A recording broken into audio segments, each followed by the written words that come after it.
Alhamdulillah, alhamdulillahi rabbil alamin.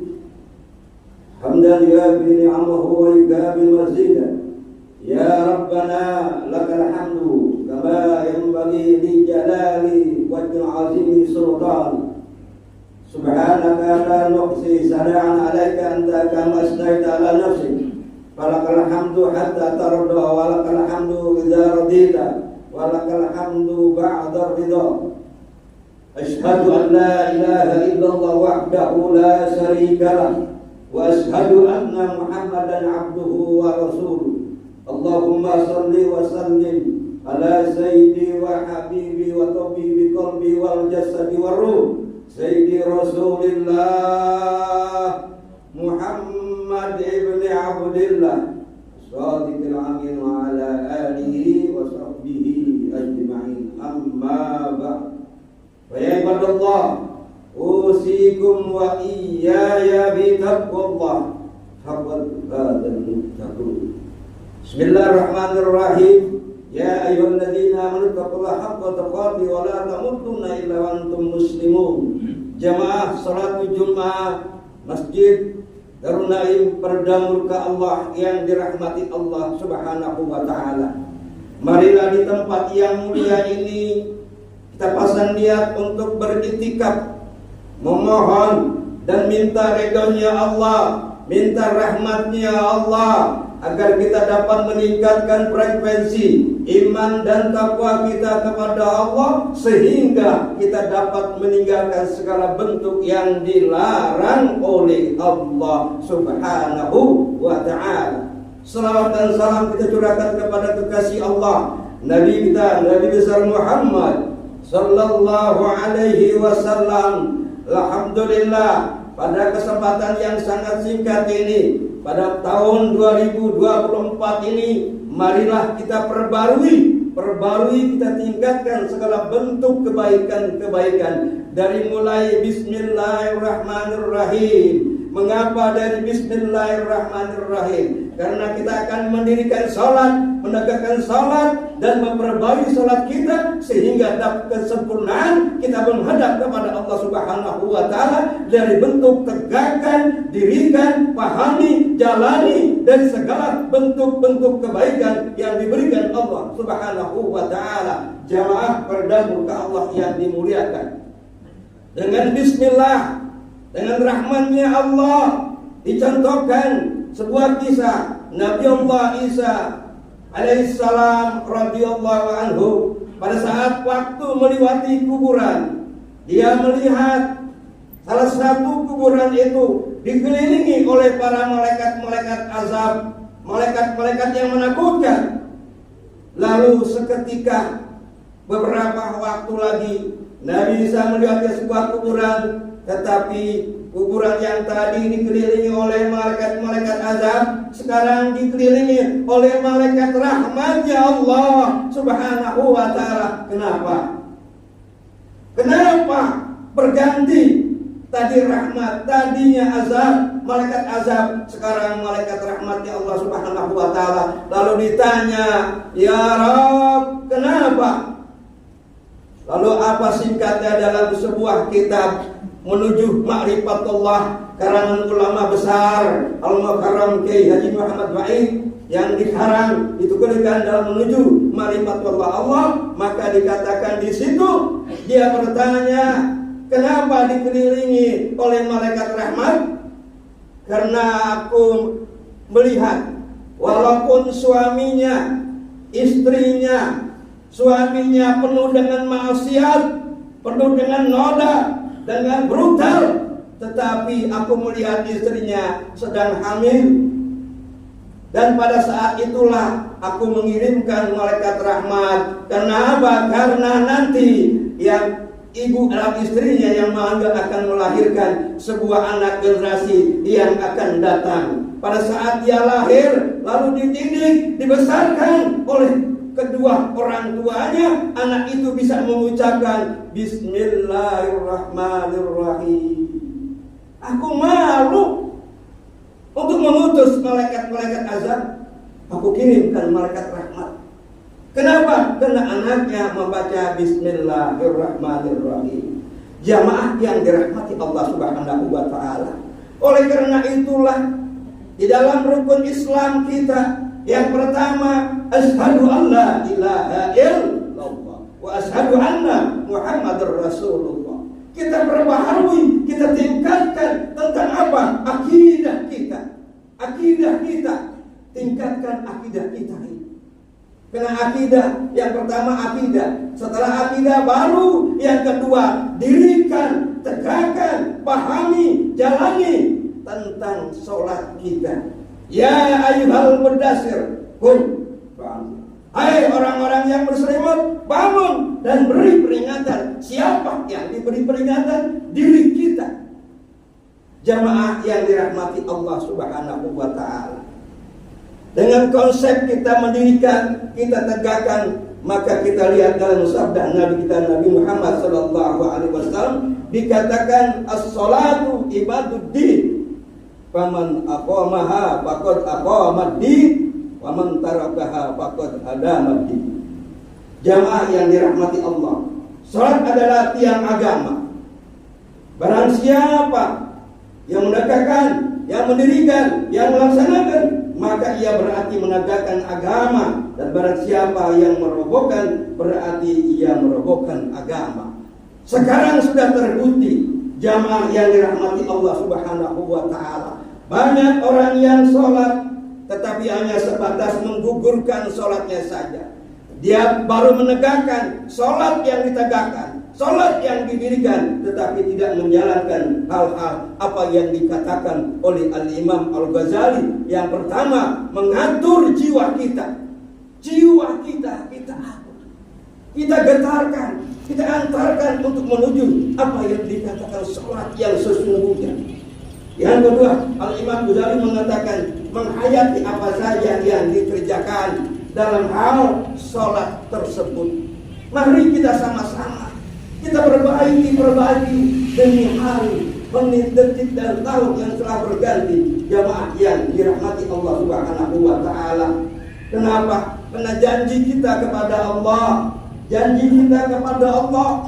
Di dalam sholat kita menghadapkan wajah kita. Allahu Akbar, Allah yang maha besar. Sekarang sudah banyak buktinya jamaah yang dirahmati Allah Subhanahu wa Ta'ala. Aqimis sholat, dan dirikanlah sholat untuk mengingat aku.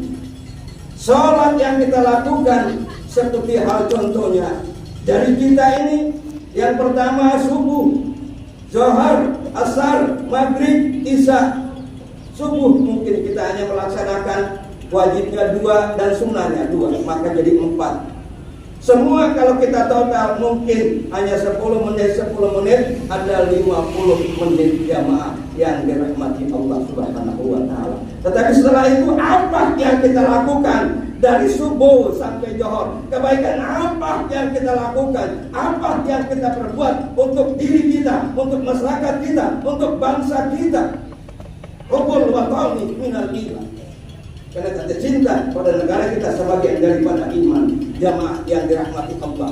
Kalau kita cinta, maka yang ketiga dikatakan sikap mengagungkan, membesarkan kepada Allah, menyembah kepada Allah, kita taat tunduk kepada Allah, ajaran-ajarannya. Islam adalah orang-orang yang menyelamatkan, orang yang taat, orang yang tunduk, orang yang patuh terhadap kepada Allah Subhanahu wa Ta'ala. Yang keempat, kita merasa takut. Ittaqullah haitsuma, takut kepada Allah di mana saja. Kita takut kepada Allah Subhanahu wa Ta'ala.